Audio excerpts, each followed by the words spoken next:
ఈ విభాగానికి చెందినటువంటి శ్రీయుత కేవి నరసింహారావు గారు వచ్చి ప్రసంగించవలసిందిగా కోరుతున్నాం. కేవి నరసింహారావు గారు వాడరేవు గట్టి హై స్కూల్లో మొన్ననే ఒక నెల రోజుల క్రితం రిటైర్ అయ్యారు సార్.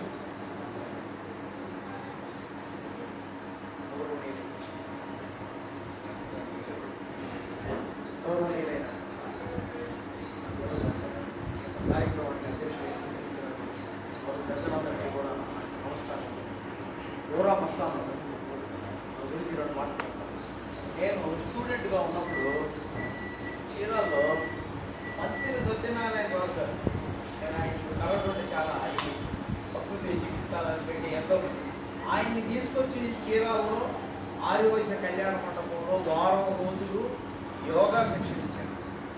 దాదాపుగా 40 సంవత్సరాల క్రితం. అంటే వాడికి గుర్తు తెచ్చుకోండి. ఇప్పుడు మనం యోగా అని చెప్పి టీవీలో వాటిల్లో వచ్చే కార్యక్రమాలని చీరాల్లో 40 సంవత్సరాల క్రితమే మంత్రి సత్యనారాయణ రాజు ఆయనే యోగా ఆయనే ఇలా వారికి ఒక టేబుల్ అరేంజ్ చేస్తే దాని మీద యోగా చేస్తే మేమందరం నేర్చుకున్నాం. ఇప్పటికీ కూడా మేము ఆ ఆసనాలనే రోజు ఒక అరగంట అంటే సార్ అవేర్నెస్ అనేటువంటిది రక్తంలోనే జీర్ణించుకుంటాం. ఒక మంచి చేయాలి మనకే కాదు ప్రజలందరికీ దీనివల్ల ఉపయోగం ఉండాలి అనేటువంటిది. అట్లానే అడగంటే అమ్మాయిన పెట్టదు అంటారు. కానీ మా పూర్వం మస్తానరావు అడగకుండానే నేను పాఠశాలకి నేను చిన్నగంజా మండలంలో పల్లిపాలెంలో పనిచేశానంటే అక్కడ పనిచేసిన 5 సంవత్సరాలు సార్ మాకు ఫోన్ చేస్తారు. ఈరోజు పిల్లలకి ఇస్తున్నాం సార్ అక్కడంటే ఆయన సంబంధించినటువంటి తీసుకొచ్చి పిల్లలకు కావాల్సి ఏం కావాలని ముందు అడుగుతాడు.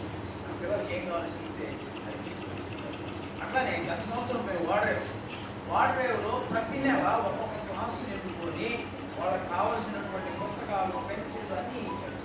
మేము సార్ ఇక్కడ ఆడుకోవడానికి గ్రౌండ్ లేదు సార్ అంటే ఇది ఏం కావాలి మర్చిపోయారు సార్ ఇసుక రాడు నప్పంతో ఉంటే 3 ట్రాక్టర్లకి 4500 చెప్పారు. ఇంటికి వెళ్ళిపోయి మాకు వాట్సాప్లో ఆ ఫోన్ పే చేశారండి. మరి సారు ఏమంటారు చూడండి ఒక మంచి చేశారని మేము తర్వాత కొంతమంది దాతలు అడిగాం. దాదాపుగా 20 పనులు మట్టి తోటి అంటే సార్ యొక్క మంచి చేయంటారు చూడండి. ఒకళ్ళు ఎవరైతే ప్రారంభం చేస్తే అది నిరాఘాటంగా సాగిందనే దానికి అదొక ఉదాహరణ. సార్ 3 పనులు తీస్తే తర్వాత 20 ట్రాక్టర్ల డబ్బులు వచ్చింది. దాదాపు 40,000 చేసి ఈరోజు మా వాడే స్కూల్లో గ్రౌండ్ చక్కగా చేయడానికి సార్ యొక్క మరి ఇలాంటి చెప్పుకుంటూ పోతే చాలా ఉంది. సమయాభావం వల్ల వారికి దేవుడు ఆ సర్వేశ్వరుడు ఇంకా ఇలాంటి చేసేటువంటి శక్తి ఇవ్వాలని చెప్పి ఆ సర్వేశ్వరుని ప్రార్థిస్తూ ఇంకా మంచి మంచి కార్యక్రమాలు చేయాలని కోరుకుంటున్నాం. ధన్యవాదాలు సార్ నరసింహారావు గారు. దూరం మస్తానరావు గారు